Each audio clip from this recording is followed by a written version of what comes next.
Welcome to Secrets of a Bridal Seamstress podcast, where we hear stories from fellow seamstresses just like you who are able to share their success stories. We learn from wedding industry pros for the best business tips, and we get to hear from fellow sewists and crafters to hopefully inspire our creativity and our love for sewing. I'm so glad that you're here. And if you're a bridal seamstress, I'd also like to invite you to check out our Bridal Seamstress business membership. You can head to secretsofabridalseamstresspodcast.com and get on the wait list for our business community. It opens next on March 1st, and we would love to have you join us. We have a community of women that can testify to the power of genuine connection, friendship, vulnerability, the power of our six-figure seamstress method, and a genuine connection found in a business mentorship like this. All right, let's dive into the episode. Welcome back to another episode of Secrets of Bridal Seamstress. Today we're continuing with our theme of New Year, fresh start, opening ourselves up for all the great things that are coming in 2025. Like I've said before, I love the beginning of a new year. And so this topic I feel like fits in perfectly with New Year, fresh start vibes. And what can I say?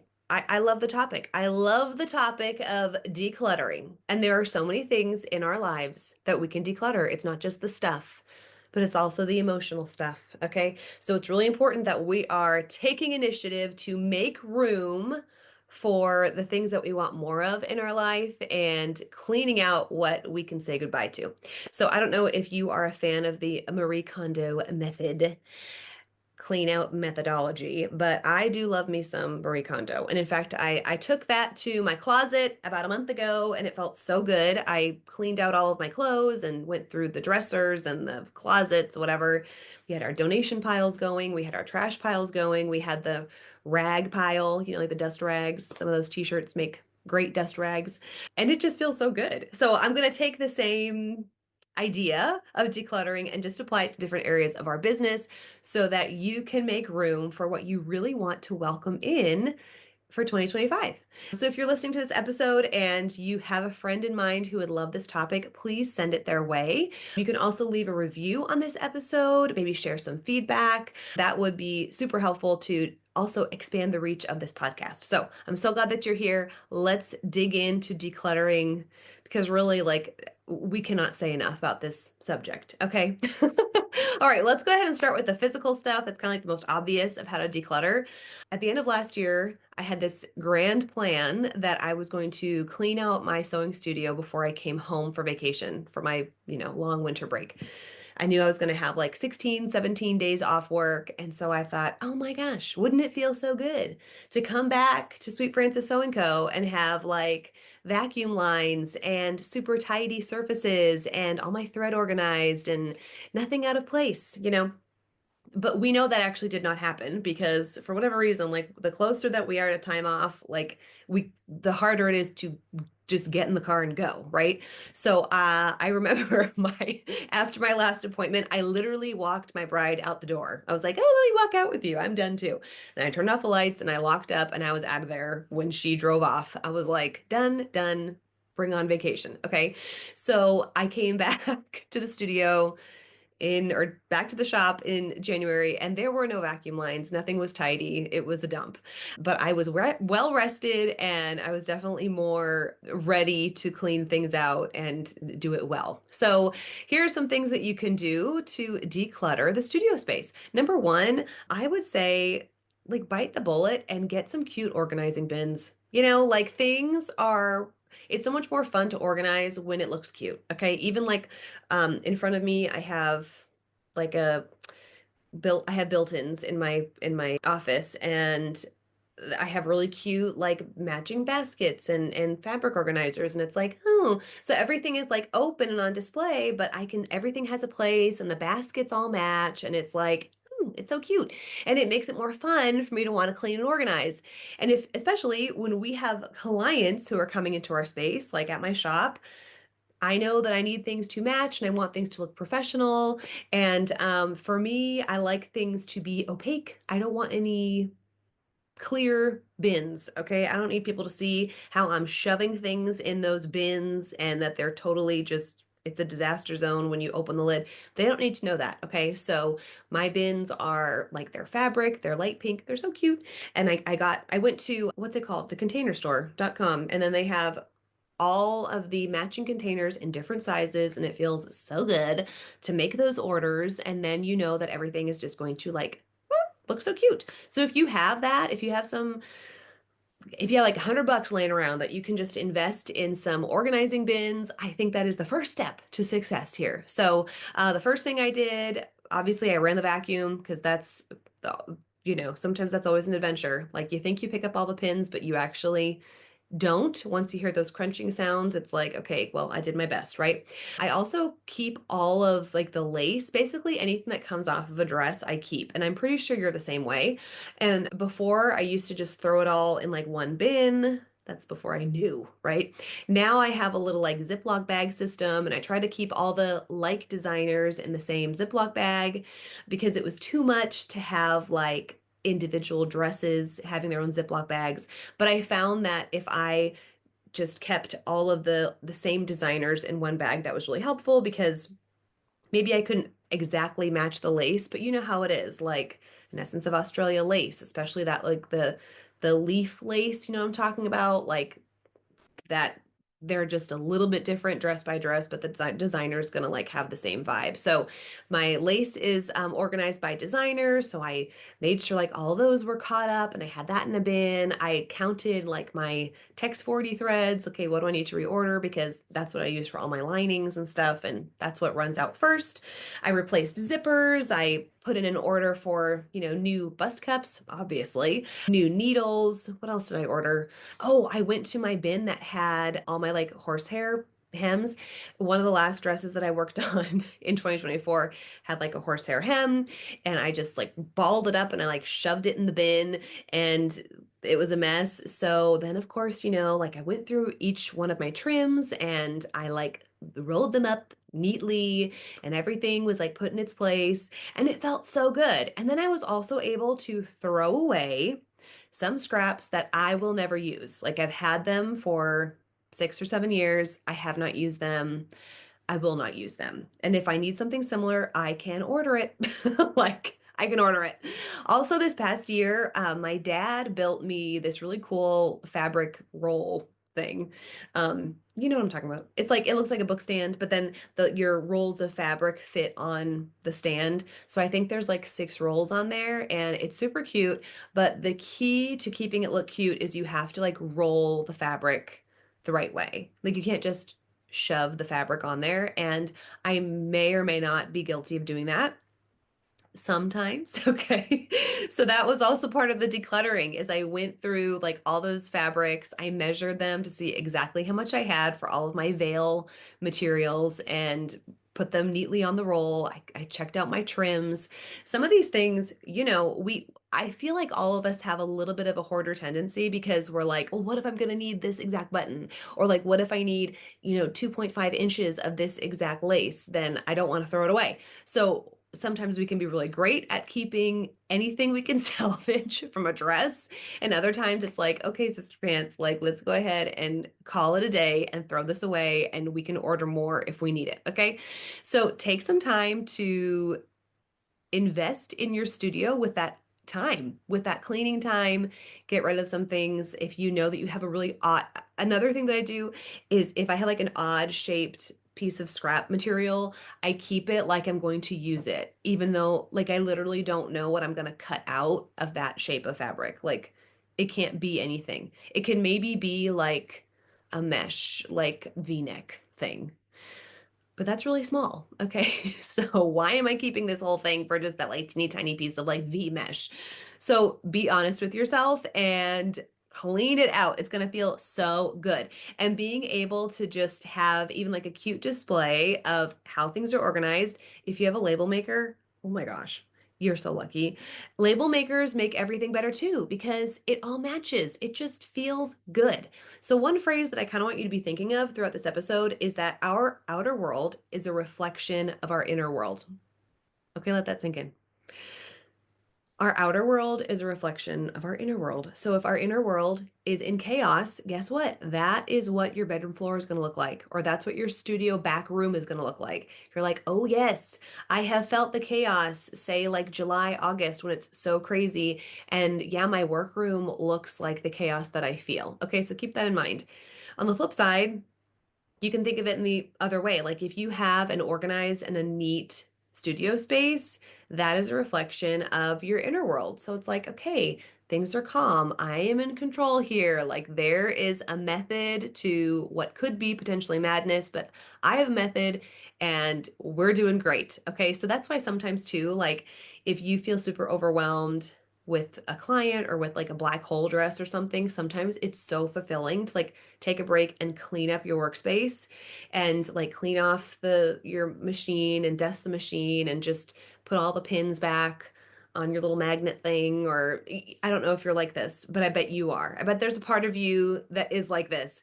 And it feels so good because then it's like, okay, there's this little piece that is in order and it is in control. So that's kind of the thought that you want to have about your studio clean out and your decluttering. And yes, I know that you're just going to be kind of buying into the trend of like new year, fresh start, but why not? Why not give yourself a fresh start the beginning of this year? If you have a really annoying way of stacking or folding all of your lining fabrics, maybe you can make the investment and buy something that can better organize all of your lining fabrics. Like you've been fighting it for years. So maybe now is the time that you actually get something to help you declutter. Okay. You've been doing this long enough. You deserve an organizing method. So think through, just like the studio space, the way that it's set up, what can help you have that clean outer world, that organized outer world to help your inner world feel a bit more zen and in control. Okay. Next thing you can declutter is your systems. This is a huge topic. I don't even know why this is like a bullet because systems is like all encompassing. Okay. But I just want you to kind of briefly think through how you do the things that you do. How do brides book with you? How do they find you? How do they contact you? When do they get the scheduling link? How do they book an appointment? Just kind of briefly go through the whole shebang. And is there one thing that you can do that can declutter the steps it takes from point A to point B, or point A to point coming in your studio, whatever that is? Okay. So, in talking with seamstresses, when we've had like strategy sessions and hearing like how things are done, it's really not uncommon for seamstresses to have so many different ways for clients to get a hold of them. Like that never gets old to me. It's just like, oh, well, they can text me, they can call me, they can shoot a message on Instagram. I'm also on Facebook, so they can send me a Facebook message, they can email me, they can message me through the wedding shop. Oh, they can also go to my website. Like there are so many ways for a client to contact seamstresses. So if there's just like one thing that you can do to declutter a system, is to provide one way for clients to get a hold of you. So if you already have a little bit more of a refined way of doing this, we will get to you in a minute. But for those of you who kind of have like this like free for all, like y'all just contact me however and I'll find you. Think about how much brain space it is taking for you to like stay on top of all of those contact points. It's a lot, right? And it's a lot for you to manage, to remember, to like not double book with. So I would encourage you to find one singular way for a client to get in touch with you. And this could be something that you just direct all inquiries to. So for instance, if you have a website, that's the best, right? So you have this inquiry form. So instead of having, brides either fill out an inquiry form or they can text you and tell you their wedding information and da da da, and then you let them know if you want to work with them or not. Have this canned response for any inquiry that comes in, even just a, hey, how do I learn more about your services? Have like a copy and paste response that you can plug into Facebook, Instagram. I really hope that brides don't have your number, but if they do, and if they text you, can have this canned response and say, oh my gosh, I'm so excited for you. Congratulations. I'd love to learn more about your wedding. Please head to my website. Please send an email to this email address. If you don't have a website yet, maybe you can just have all of your interests and your inquiries contact you through one email address. So that way you're just keeping track of your inquiries through one inbox, right? And then from there, you can label the inquiries, but it's all coming through one email account. And you're not having to keep track of all these different like contact points. If you have a website, that's even better because you can send the website link and then you can choose to not contact or not stay in contact with those clients on your personal phone. You can just direct them to the website and it's like, woohoo, off your hands, one less contact point to keep track of. And if you are already past that and you're like, oh, yes, I already have a website, I already have one way of working with clients, maybe it's time for you to take it a step further and invest in a CRM so that you can have just kind of this preset automated system to handle all of your inquiries. And it's one less thing for your brain to keep track of, right? I feel like, I don't know, in the past like 9 years, I've had so many different systems come through and routines or methods or habits, and each one has replaced the last one because it's easier. And that's the goal, is to just like when you're Marie Kondoing your closet and you have to say, does this bring me joy? And when's the last time I've actually worn this shirt or whatever? Think about how those clients are contacting you and is it seriously bringing you joy or is it bringing you a little bit of stress? And how can you declutter the way that your clients are reaching out? So just an idea. Let me know if you come up with a new plan or if what you have going is already working for you. I know we all have our own, but I challenge you to declutter it if you possibly can. So your systems that you're decluttering can go beyond just the way that clients reach out to you or book with you. You can think about your systems of how you send out your invoices or how you send out your contracts or how that flows within a fitting. And what can you do to maybe eliminate a step or make something just a little bit more simple? And only you could answer that because like you know how you run stuff. And think about again the brain space that it takes to do the things you do, and if there's a way to eliminate even just one step, that would be worth it because you're just trying to declutter, you're trying to eliminate steps to make space for new things coming for you in 2025, right? That's the moral of the episode here. Okay, and finally, I want you to think about the influences in your life and how you can declutter your influences. So what is influencing you? Who is influencing you? And this goes beyond just social media. I know that we're thinking, okay, social media influencers. I guess we could start there. On social media, who are you following? Like, is it fun to scroll through your feed? Are there some people that you've had to like maybe like mute or you really can't see their stuff because it just kind of puts you in a funk? Or are there some people that you're like, I don't really like their vibe, or I don't like how they talk about other people or whatever. Like if you need to declutter those influences on social media, you have permission to do so. And I think sometimes we just get in our minds that it's like a personal thing. If you have a real friend on social media that you're like, oh, I need to unfriend them, that might be like a real conversation that you have with somebody. Like your real friends, okay, you can have like a phone call with that. But if it's just like somebody that you don't know and I don't know, it makes you feel a certain way, then you can declutter that from your social media influences because your eye gate is so powerful. And so, like, what you let yourself just look at day after day, scroll through, it does matter. And when we're just thinking about cleaning things out and making space for new things in 2025, you have permission to declutter that social media. Maybe you have to like delete a couple people that you're following or accounts that you're following so that you can see these other accounts more, so that like more beautiful accounts and more beautiful messaging can come through your feed and fill your cup when you're just having your morning scroll with your coffee or whenever you scroll on Instagram. Okay. So think about, yeah, obviously your social media influences, but think too of what other influences you have in your life. Who are your colleagues? Who do you look for business encouragement or emotional encouragement, and be really intentional about what it is that you're allowing in your life? Like what kind of conversations are you allowing? Or if you're in a mood, where do you go to feel better? Who do you go to lift you up, right? So think about what those kind of influences are. What are you listening to when you're sewing? Okay, because I know a lot of us like listen to audiobooks, we listen to podcasts, music, or whatever. And I know sometimes true crime podcast, and like there's nothing like it, right? It's like very captivating.